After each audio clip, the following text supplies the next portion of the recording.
오늘 이 말씀이 여러분 심령에 큰 도전이 되기를 주의 이름으로 축원합니다. 여러분, 사람은 환경의 동물이라고 말을 합니다. 자신이 처한 상황과 환경에 영향을 받고 살아가는 존재라는 것이죠. 우리가 한국에 살고 있기 때문에 한국 문화, 한국 관습, 한국 습관에 영향을 받습니다. 그런데 한국 사람일지라도 다른 나라에서 이민 생활을 오래 하거나 이민 2세대, 이민 3세대가 되면 비록 한국 부모 밑에서 태어났다 할지라도 생각하는 것이 우리와 완전히 다릅니다. 패션도, 헤어스타일들도, 그 다음에 생각하는 것도 때로는요, 생김새도 좀 이국적이다라는 생각이 들 때가 있습니다. 그 나라 문화에 깊이 영향을 받았기 때문이죠. 어떤 사람이 옆집에 살던 미국 사람이 자기 나라로 귀국하면서 자기가 키웠던 개를 좀 입양해서 키워달라고 하더랍니다. 본인도 개를 좋아하고 자기 아내도 자녀들도 다들 개를 좋아했기 때문에 흔쾌히 개를 입양했다고 합니다. 근데 문제는 이 개가 말을 듣지 않는 거예요. 처음에는 주인이 이렇게 떠나갔기 때문에 슬퍼서 그렇다라고 생각하고 낯선 환경에 적응하려면 시간이 필요하겠지라고 생각했는데 그 정도가 도가 지나친 것입니다. 고민을 하고 있는데 어느 날 온 가족이 함께 모여서 외국 영화를 보는데 이 개가 반응을 하는 거예요. 이 주인이 혹시나 싶어서 컴온 이라니까 개가 오더랍니다.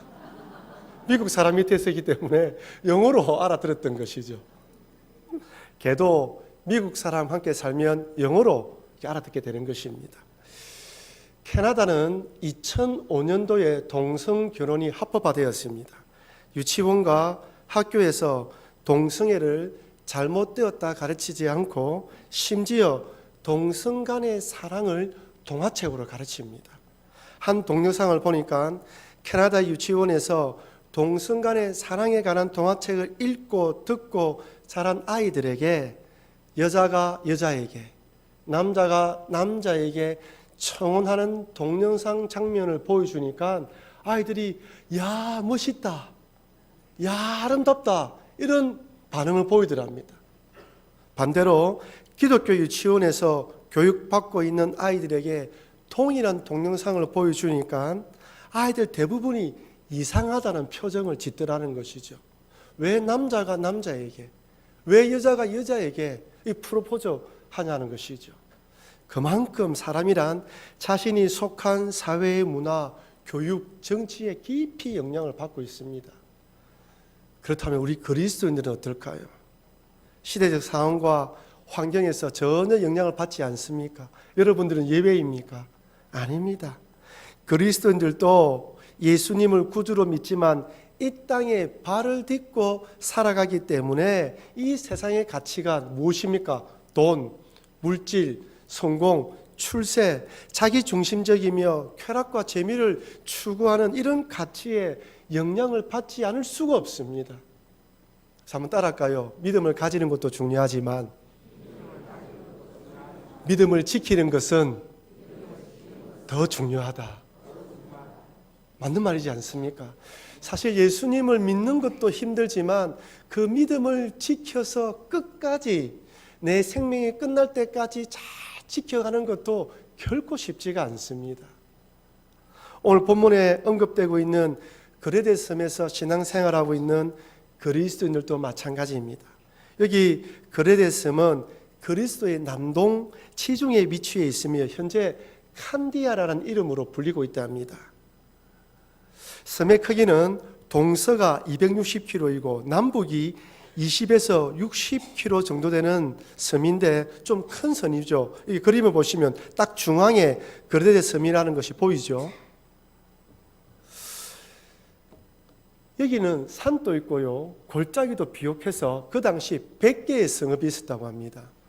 발견된 기록에 의하면요, 로마의 집정관 루키우스라는 사람이 유대인들을 잘 대우하라는 편지를 보낸 것이 발견된 것으로 보아 상당수 많은 유대인들이 이 그레데 섬에 살고 있었던 것으로 추정됩니다.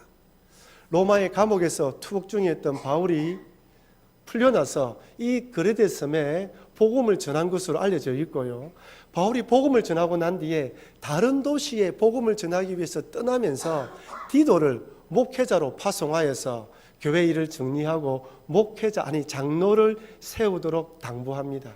오늘 본문의 이 디도서는 이 디도에게 장로를 세우도록 당부하는 서신 내용이라는 것이죠. 근데 오늘 본문을 보면 이 그레데 교인들은 사도 바울이 전한 복음을 듣고 예수님을 구주로 영접했지만 문제는 잘못된 가르침, 거짓된 가르침, 그 다음에 그 사회에 사람들의 영향을 받고 있다는 거예요. 그 당시 그레데 교인들의 신앙을 위협했던 요소를 오늘 본문은 세 가지로 요약하고 있는데요. 첫 번째는 잘못된 가르침을 전하는 할레파 유대인들이 있었습니다. 디도서 1장 10절 말씀을 한번 같이 읽어볼까요? 불순종하고 헛된 말을 하며 속이는 자가 많은 중 할레파 가운데 특히 그러하니. 아멘. 여기 할레파는요, 유대교에서 개종한 유대인 그리스도인들을 말하는 것으로 예수님을 구주로 믿을 뿐 아니라 또 뭐요? 할례와 율법을 지켜야지만 구원받는다고 주장한 사람들입니다. 아시다시피 사도행전 15장에 보면 예루살렘 회의를 통하여서 어떤 결정을 합니까? 이방인들에게 율법과 할례를 강요하지 말자고 결정을 합니다. 사도행전 15장 19절 20절 말씀 우리 같이 한번 읽어보겠습니다. 그러므로 내 의견에는 이방인 중에서 하나님께로 돌아오는 자들을 괴롭게 하지 말고 다만 우상에 들어온 것과 음행과 목매어 죽인 것과 피를 멀리하라고 편지하는 것이 옳으니. 아멘. 결정을 내었습니다. 저는요, 사도행전 15장 말씀을 읽으면서 이렇게 결정했는데 왜 할레파 유대인들은 지속적으로 방해했는지 이해가 되지 않았어요. 왜 그랬을까요? 비록 종교회의에서 결정했음에도 불구하고 그 회의를 받아들이지 않았던 거예요. 자기 생각이 맞지 않기 때문에 아무리 교회에서 결정해도 받아들이지 않는 사람이 지금이나 그때나 여전히 있었다는 것입니다. 이들은 더한 건요, 자기들만 이 생각들을 사도 바울이 개척한 이방에 개척되어 있는 교회에 직접 찾아가서 자기들이 잘못된 가르침을 전하고 있었다는 것입니다. 그래서 바울은 이들을 향하여서 불순종하고 헛된 말을 하며 속이는 자라고 명백하게 이야기를 합니다. 속지 말라는 것이죠. 여러분 잘 기억하십시오. 초대교회부터 지금까지 수많이 잘못된 가르침을 전하는 이단들이 계속해서 생겨났고 앞으로도 생겨날 것입니다. 지난주에 초상집에 문상을 갔다가 식사를 하면서 한 집사님과 식사를 같이 앉아서 이야기를 나누다가 이단에 관한 이야기가 나왔습니다. 초창기에 처음에 신천지가 활동을 할 때 잘 알려지지 않을 때 이 집사님이 뭣도 모르고 그 신천지 공부하는 데 찾아갔다고 합니다. 그때는 잘 모를 때였습니다. 그분이 지금 이상한 분이 아닙니다. 신앙생활 잘하고 있는 분입니다. 근데 이분이 말씀하시기를 거기서 공부하다가 보니까 교회에서 가르치는 것과 틀린 것은 없는데 뭔가 이상하다고 느껴지더라는 거예요. 얼마에 누군가 그것이 이단이라는 말씀을 해주었기 때문에 더 이상 가지 않았다고 합니다. 여러분, 이 집사님 말씀대로 이단의 가르침은 교회에서 가르치는 것과 크게 다를 바가 없는 것처럼 보이지만 자세히 들어보면 이상한 것이 느껴집니다. 아멘입니다. 예. 여러분, 진리는 성경에서 교회에서 가르치는 진리의 말씀은 계속해서 반복해서 말씀하시지 않습니까? 자꾸 듣다 보면 나도 모르게 진리가 무엇인지 알아요. 여러분, 진리는 계속해서 가르치기 때문에 때로는 지루할 수가 있습니다. 하지만 이단들은 이상한 것, 잘 알지 못하는 것 꼬집어내어서 자기 교리대로 말하기 때문에 교회에서 듣지 못하는 것을 말하거든요. 그러나 귀가 솔깃한 거예요. 그러나 만약에 여러분들이 이단의 가르침을 받아들이면서도 공부했음에도 불구하고 이상하지 않다는 생각이 들면 내 신앙을 한번 점검해 봐야 됩니다. 두 번째로 그레데 교인들의 신앙을 위협했던 것은 그레데 사람들의 세속적인 삶의 영향입니다. 할레파 유대인들이 잘못된 가르침을 가르치고 있을 뿐만 아니라 이 그레데 사람들의 삶의 영향을 받고 있었던 거예요. 아니, 그들이 그레데 사람이기 때문에 당연히 그 환경과 문화에 영향을 받지 않을 수밖에 없었던 것이죠. 그렇다면 그 당시 사람들은 그레데 사람들을 어떻게 생각했습니까? 디도서 1장 12절 같이 읽겠습니다. 그레데인 중에 어떤 선지자가 말하되 그레데인들은 항상 거짓말쟁이며 악한 짐승이며 배만 위하는 게으름뱅이라. 아멘. 그 당시 사람들이 그레데 사람 딱 생각하면 첫 번째 거짓말쟁이들, 게으름뱅이들 이렇게 생각했다는 거예요. 오늘 본문에 언급되어 있는 여기 선지자라, 어떤 선지자가 말하되 할 때 선지자는 우리 교회에서 말하는, 성경에서 말하는 하나님 말씀을 대변하는 선지자가 아닙니다. 그 당시 사람들이 생각하는 신으로부터 말씀을 전하는 대언자란 의미로서 선지자라고 이야기를 했고요. 고대 세계의 7대 지혜인 중에 한 명으로 인정받았던 그레데 섬 출신의 에페메니데스를 말한다고 이야기를 합니다. 이 사람은 BC 630년에서 500년까지 살았던 인물들로 그 당시 사람들은 이 사람 딱 이야기하면 누구나 다 알았던 거예요. 신들의 대변자다, 대단한 사람이었던 것이죠. 근데 이 사람이 그레데 출신이에요. 근데 본인이 하는 말하기를 그레데 사람들은 거짓말쟁이라고 이야기를 하고 또한 게으름뱅이라고 이야기를 합니다. 사도 바울은 이 사람의 말을 인용하면서 그 말이 맞다고 이야기하는 거예요. 더 놀라운 것은 헬라어로 그레데인이 된다는 그 말의 뜻이 변형되어서 어떻게 되냐면 거짓말쟁이로 통했다고 합니다. 마치 고린도 하면 엄란한 사람들 이랬던 것처럼 그레데라는 말 자체가 거짓말쟁이라는 뜻으로 포함됐다는 것이죠. 이뿐 아니라 악한 짐승이며 자기만 배만 위하는 게으름뱅이로 여겨졌습니다. 정욕과 탐욕에 따라 살아가는 사람들이라는 것이죠. 여러분, 이런 상황 가운데 예수님을 믿었다는 것은 큰 은혜임에 틀림이 없습니다. 어떻게 이런 사람들이 예수님을 믿을 수 있겠습니까? 하지만 예수님을 믿었다면 그 놀라운 은혜를 가지고 그 다음부터는 어떤 삶을 살아야 됩니까? 거짓말쟁이다, 게으름뱅이다라는 소리를 듣지 않도록 살아야 하는 것이죠. 바울은 오늘 본문에서 이 부분을 언급하고 있습니다. 너희들에 대한 소문이 이르니까 너희들은 기독교인으로 살아가야 한다고 이야기하는 것이죠. 세 번째로 거짓 가르침입니다. 디도서 1장 14절 우리 같이 읽어볼까요? 유대인의 허탈한 이야기와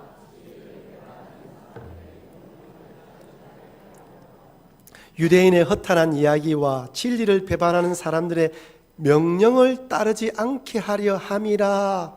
여기 허탈한이란 헬라어 뜻은 꾸며낸 이야기, 허구란 뜻입니다. 그 당시 헬라와 유대교의 신화적인 이야기들을 가져와서 기독교 복음에 접목시켰습니다. 이상한 교리를 만든 것이죠. 그러면서 잘못된 가르침으로 이 명령을 지켜야 한다고 주장했고 이 교인들이 따라갔던 것입니다.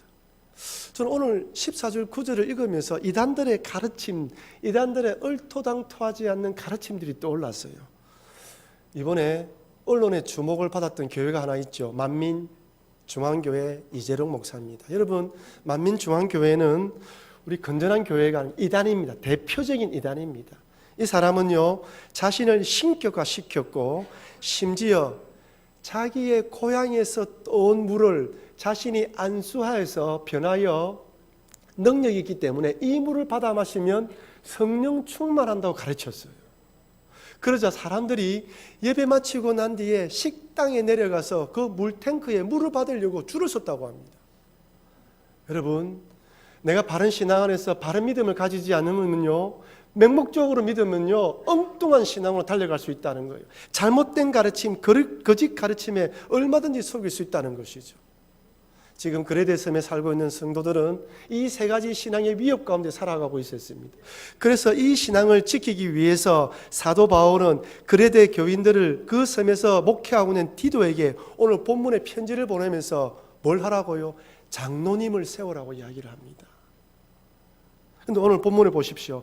오늘 본문에 언급되어 있는 장로님의 자격을 보면 우리가 2주간 살펴보았던 가룟 유다를 대신하여 마띠아를 세울 때 예루살렘 교회에서 7 일꾼을 세울 때에 나와 있던 장로의 직분자의 자격과 비교해 보면 뭔가 모르게 좀 부족하다는 생각이 들어요. 가룟 유다를 대신하여 마띠아를 세울 때는 봉사와 부활의 증인을 될 수 있도록 죽음을 각오하는 사람을 세웠습니다. 죽기 각오하는 자를 뽑았단 말이에요. 그다음에 7 일꾼을 세울 때는 어떻습니까? 지혜와 성령이 충만하여 칭찬받는 사람 7명을 선출했는데, 오늘 본문의 말씀은 그들과 비교하면 영적으로 조금 좀 모자라는 듯한 너무나 평범하고 상식적인 자격들을 언급하는 것 같습니다. 그렇다면 여러분, 지역과 시대와 상황에 따라서 이런 직분자의 자격 조건은 다른 것일까요? 사도를 뽑을 때와 일꾼을 뽑을 때와 오늘 본문의 이 장로의 직분을 뽑을 때는 다 다른 것일까요? 아닙니다. 오늘 본문에 언급된 장로의 자격은 좀 더 구체적으로 열거한 것이라 할 수 있습니다. 장로를 포함한 모든 직분자는 봉사와 부활의 증인으로 자신은 죽고 교회와 성도를 살리며 지혜와 성령이 충만하여 칭찬받는 사람이 되어야 하는데, 그런 사람들은 오늘 본문에 같은 이런 사람이라는 거예요. 좀 더 구체적으로 열거한 것이죠. 어떤 사람입니까? 책만 받을 것이 없고 영적으로 가정을 잘 돌보고 복음적 신학 위에 교회를 세워가는 이런 사람이라는 것입니다. 다시 말씀드리면 지혜와 성령이 충만한 사람은 뭔가 대단한 사람, 이런 사람, 능력과 은사를 발휘하는 사람이 아니라 교회를 위하여 덕을 세우며 가정에서 존경받는 가장이며 누가 봐도 바른 신앙의 길을 걸어가고 있는 신앙인이면 된다는 것이에요. 만약 베드로처럼 그의 그림자라도 덮이면 병이 낫는 역사가 일어나고, 사도 바울이 가지고 있던 손승근을 가지고 와서 병자의 몸에 대이면 병이 낫는 역사가 일어나는 사람만이 지혜와 성령이 충만한 사람이라면 저나 여러분들이나 이 자리에 앉아 있을 수가 없습니다. 이것은 특별한 은사라는 것이죠. 하나님 원하시는 자는 교회 안에서, 가정에서 책망할 것이 없고 은혜를 끼칠 수 있고 덕을 끼치는 사람이 된다는 것을 오늘 본문을 통하여 우리에게 알려주시는 것입니다. 그렇다면 오늘 본문을 통하여서 언급된 장로의 자격이 무엇인지 한번 살펴보도록 하겠습니다. 첫 번째로 한번 따라할까요? 책망할 것이 없어야 합니다. 5절에서도 7절에서도 책망하면 되지 않는다고 말씀합니다. 여기 책망이라고 번역된 헬라어는 비난할 수 없는, 아무 죄가 없는, 문책받을 것이 없는 이라는 뜻으로 세상 법과 교회 법이 비추어 봤을 때 책망할 것이 없는 거예요. 다시 말씀드리면 흠도 티도 없이 전혀 문제가 없는 100% 순결하고 순수한 사람을 원하는 것이 아닙니다. 세상 법적으로, 사회 법적으로, 교회 법적으로 문제가 없어야 한다는 것입니다. 이번에 6.13 지방선거가 얼마 남지 않았습니다. 이번에 경실련에서 지방선거 예비 후보자들의 전과 기록 분석을 한 것이 나왔는데 제가 깜짝 놀랐어요. 분석 결과에 보면 40%가 전과 기록이 있습니다. 물론 민주화에 투신하는 과정에서 전과가 남은 일들도 있지만 도로교통법, 교통상해, 교통사고 처리 특례법을 포함하여 이 차량에 관련된 전과자가 42.9%였고요. 그 중에 음주운전하신 분도 있었다고 합니다. 어찌 보면 작다면 작은 것이지만 그래도 한 나라의 지도자, 한 곳의 지도자가 되는 사람이라면 법적으로라도 문제가 없어야 되지 않겠냐는 것이죠. 그래서 교회도 마찬가지입니다.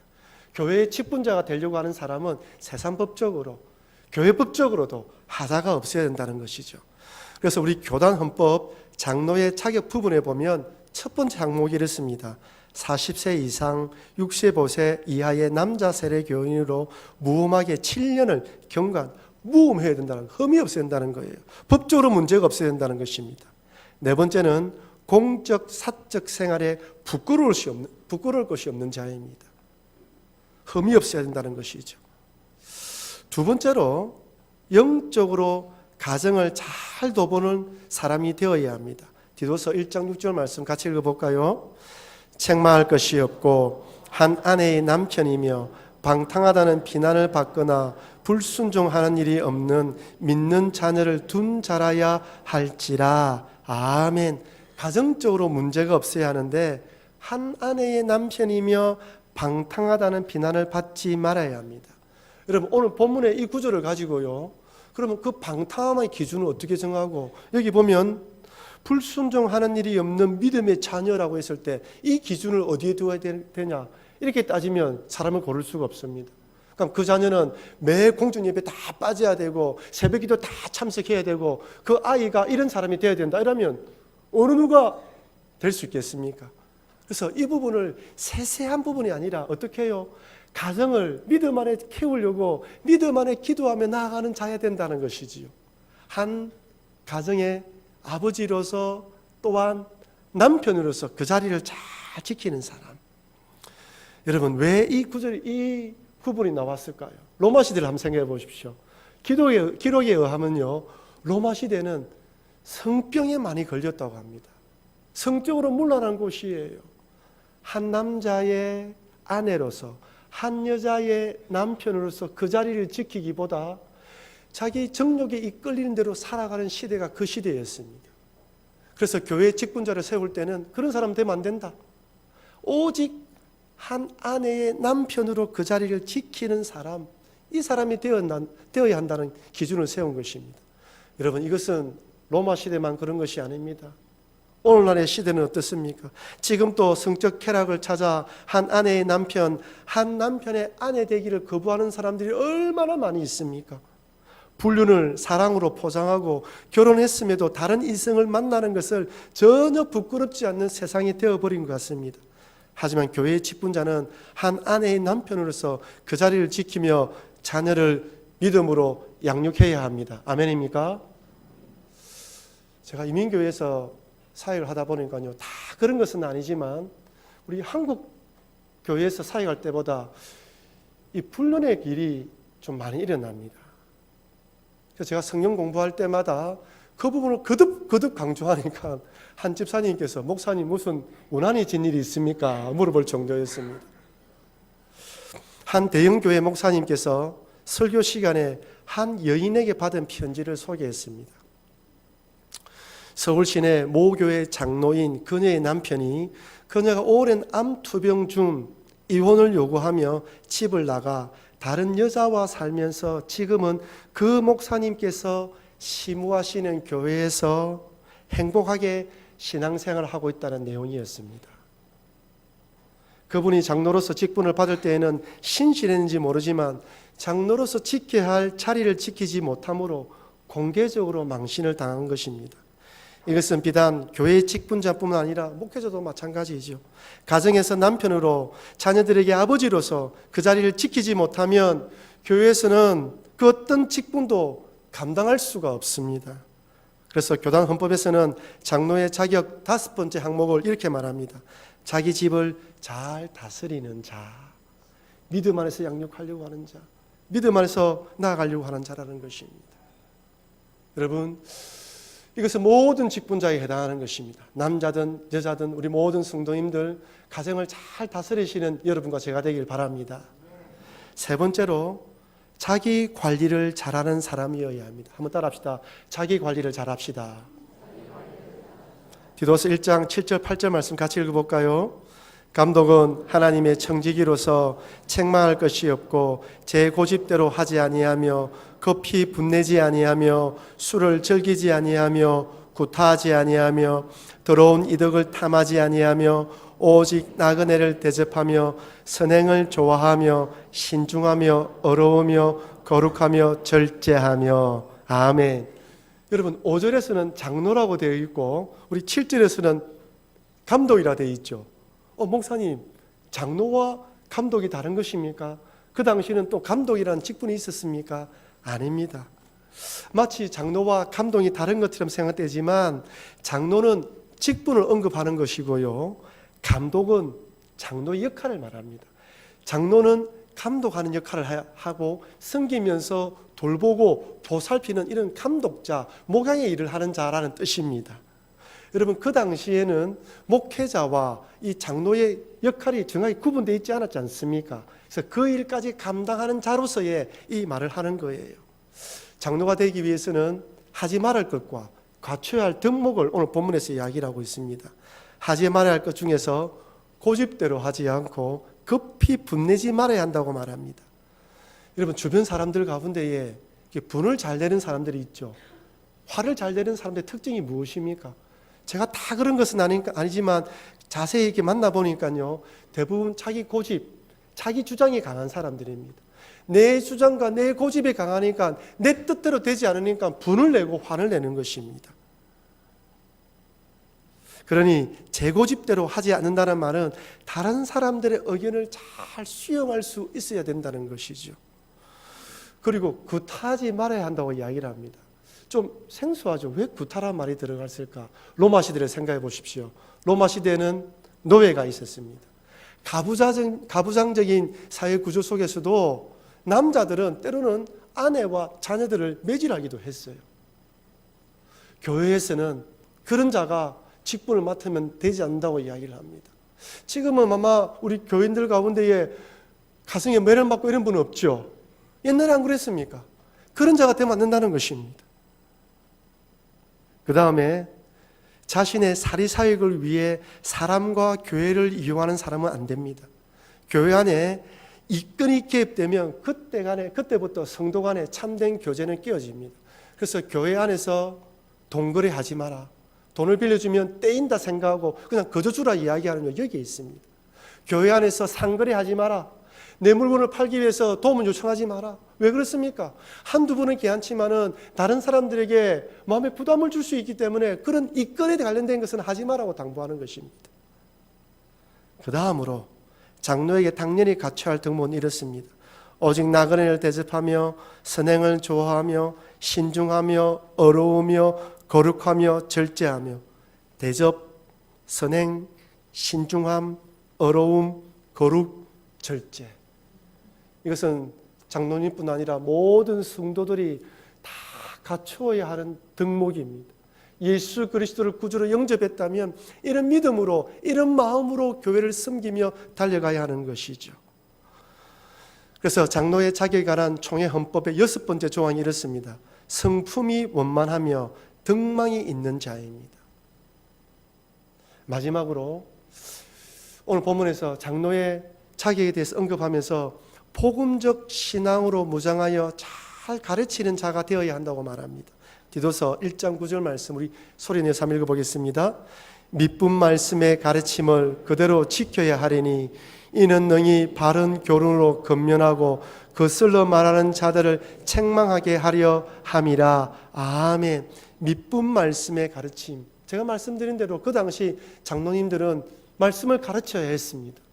잘못된 가르침, 거짓 가르침에 대해서 그것을 분별하기 위해서는 본인이 바른 신앙 위에 세워져 있지 않으면 가르칠 수가 없는 거예요. 그래서 그 당시에 중요한 것 중에 하나가 이 사람의 신앙이 정확한가, 잘 가르칠 수 있는가입니다. 이것은 오늘날도 마찬가지입니다. 오늘날에도 얼마나 많은 잘못된 가르침이 우리에게 들어온지 모릅니다.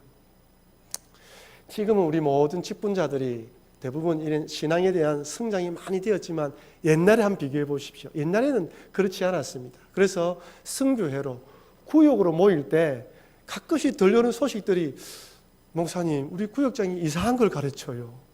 들어보면요 때로는 이단의 가르침을 가르치기도 해요. 왜 그렇습니까? 자기가 들어보니까 괜찮은데 이단인지 몰랐기 때문이에요. 그런 일도 있었습니다. 지금은요 장로, 장기집사, 근사로 픽됐다면요 우리 노회에서 평신도 신학원에서 6개월 이상 교육을 받아야 됩니다. 그 받은 자가 직분자가 될 수 있는 것이죠. 그래야지만 바른 신앙으로 책망할 수 있습니다. 오늘 본문을 읽어보면 책망이라는 단어가 3번 나와요. 사회적으로 신앙적으로 책망할 것이 없어야 거슬리는 자들을 책망할 수 있습니다.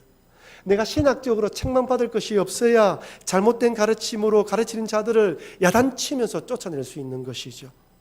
그래서 교단 헌법 장로의 자격의 2번째 조항이 신앙과 행위가 복음적이고 본이 되는 자, 세 번째가 상당한 식견과 통찰력이 있는 자입니다. 사랑하는 성도 여러분, 저는 지난 3주간 어떤 사람이 교회 직분자가 되어야 하는지 말씀을 나누었습니다. 이 말씀에 비춰볼 때 그 어느 누구도 100% 완벽하고 완전하다고 말할 수 있는 사람 아무도 없습니다. 저도 두렵고 떨리는 마음으로 말씀을 준비했고 말씀을 들으신 여러분들도 마음속에 부담감이 있었을 것입니다. 하지만 여러분, 이 말씀을 부담으로 담지 마시고 도전으로 받아서 내가 어떤 직분을 맡았든지 간에 이런 사람이 되어서 교회를 섬겨야 되겠다. 그리고 이런 자가 교회 일꾼이 되어서 하나님이 원하시는 하나님을 찬미하며 온 백성이 칭송받으며 주께서 구원받는 사람을 날마다 더하는 교회로 세워져 가야 되겠다라고 결단하시고 이 믿음으로 나아가시는 여러분과 제가 되길 주의 이름으로 축원합니다. 여러분, 이 믿음으로 달려가야지 우리 후손들이 우리 교회에서 아름답게 믿음의 신앙의 교육을 받아서 달려갈 수가 있고 주님이 원하시는 교회로 세워질 수 있습니다. 이 말씀으로 도전받으시는 여러분과 제가 되길 주의 이름으로 다시 한번 더 축원합니다.